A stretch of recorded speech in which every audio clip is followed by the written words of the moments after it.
ಸ್ನೇಹಿತರೆ, 1978ರಲ್ಲಿ ಶುರುವಾದ ಬಯೋಕಾನ್ ಸಂಸ್ಥೆ ಇಂದು ಪ್ರಪಂಚದಾದ್ಯಂತ 120 ದೇಶಗಳಲ್ಲಿ ತನ್ನ ಜನರಿಕ್ ಆ್ಯಕ್ಟಿವ್ ಫಾರ್ಮಾಸ್ಯೂಟಿಕಲ್ಸ್ ಮೆಡಿಸನ್ನ ಸೇಲ್ ಮಾಡ್ತಾ ಇದೆ.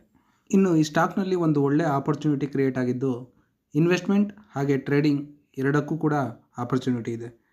ಇಲ್ಲಿ ಈ ವಿಡಿಯೋದಲ್ಲಿ ನಾನು ಇನ್ವೆಸ್ಟ್ಮೆಂಟ್ ಹಾಗೆ ಟ್ರೇಡಿಂಗ್ ಹೇಗೆ ಮಾಡಬೇಕು ಅನ್ನೋದನ್ನ ನಾನು ಹೇಳ್ತೇನೆ. ಸ್ನೇಹಿತರೆ, ನೀವಿಲ್ಲಿ ನೋಡ್ಬೋದು, ಈ ಸ್ಟಾಕ್ ಈಗ 344 ರೂಪಾಯಲ್ಲಿ ಟ್ರೇಡ್ ಆಗ್ತಾಯಿದೆ. ಇನ್ ಕೇಸ್ ಈ ಸ್ಟಾಕ್ ಏನಾದ್ರು ನಾಳೆ ಮಾರ್ಕೆಟಲ್ಲಿ 331ರಿಂದ 344 ಓಪನ್ ಆದರೆ, ಇಲ್ಲಿ ಮುಖ್ಯವಾಗಿ ಸಪೋರ್ಟ್ 331ರಲ್ಲಿದೆ. ಅದನ್ನು ನೀವು ಸಪೋರ್ಟ್ ಆಗಿಟ್ಕೊಂಡು ನೀವು ಎಂಟ್ರಿ ತೊಗೊಳ್ಬೋದಾಗಿದೆ.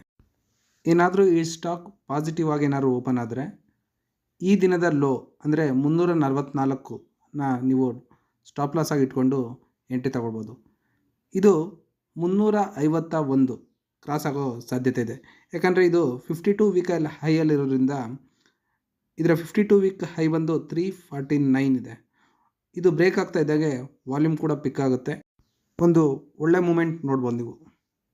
ಇನ್ನು 52 ವೀಕ್ ಹೈ ಬ್ರೇಕ್ ಆಗೋದ್ರಿಂದ ಒಳ್ಳೆ ವಾಲ್ಯೂಮ್ ಕೂಡ ಪಿಕ್ ಆಗುತ್ತೆ.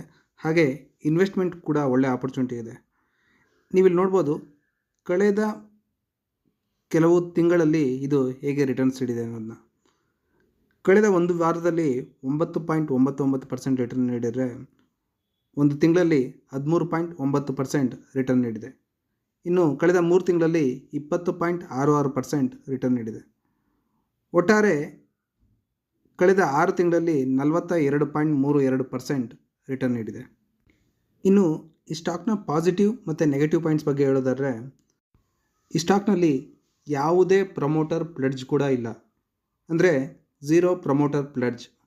ಹಾಗೆ ಇದು ಶೇರ್ನ ಅರ್ನಿಂಗ್ಸ್ ಪರ್ ಶೇರ್ ಕೂಡ ತುಂಬ ಚೆನ್ನಾಗಿದೆ.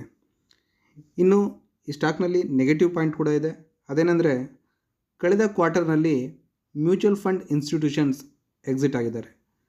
ಇದು ಏನೇ ಇದ್ದರೂ ಕೂಡ ಈ ಸ್ಟಾಕ್ 0 ಪ್ರಮೋಟರ್ ಪ್ಲೆಡ್ಜ್ ಇರೋದ್ರಿಂದ, ಹಾಗೆ 52 ವೀಕ್, ಹಾಗೆ ಫಂಡಮೆಂಟಲಿ ಕೂಡ ಸ್ಟ್ರಾಂಗ್ ಆಗಿರೋದ್ರಿಂದ ನೀವು ಶಾರ್ಟ್ ಟರ್ಮ್ ಹಾಗೆ ಲಾಂಗ್ ಟರ್ಮ್ಗೆ ಬೈ ಮಾಡ್ಬೋದು. ಇನ್ನು ಈ ಸ್ಟಾಕ್ನ ನೀವು ಬೈ ಮಾಡಬೇಕಂದ್ರೆ ಡಿಮ್ಯಾಟ್ ಅಕೌಂಟ್ ಅವಶ್ಯಕತೆ ಇರುತ್ತೆ. ಆದ್ದರಿಂದ ನಾನು ಡಿಸ್ಕ್ರಿಪ್ಷನಲ್ಲಿ ಲಿಂಕ್ ಹಾಕಿರ್ತೇನೆ. ನೀವು ಕ್ಲಿಕ್ ಮಾಡೋದ್ರ ಮೂಲಕ ಫ್ರೀಯಾಗಿ ಡಿಮ್ಯಾಟ್ ಅಕೌಂಟ್ ಓಪನ್ ಮಾಡ್ಕೊಳ್ಬೋದು. ಸ್ನೇಹಿತರೆ, ಇದಾಗಿತ್ತು ಇವತ್ತಿನ ವಿಡಿಯೋ.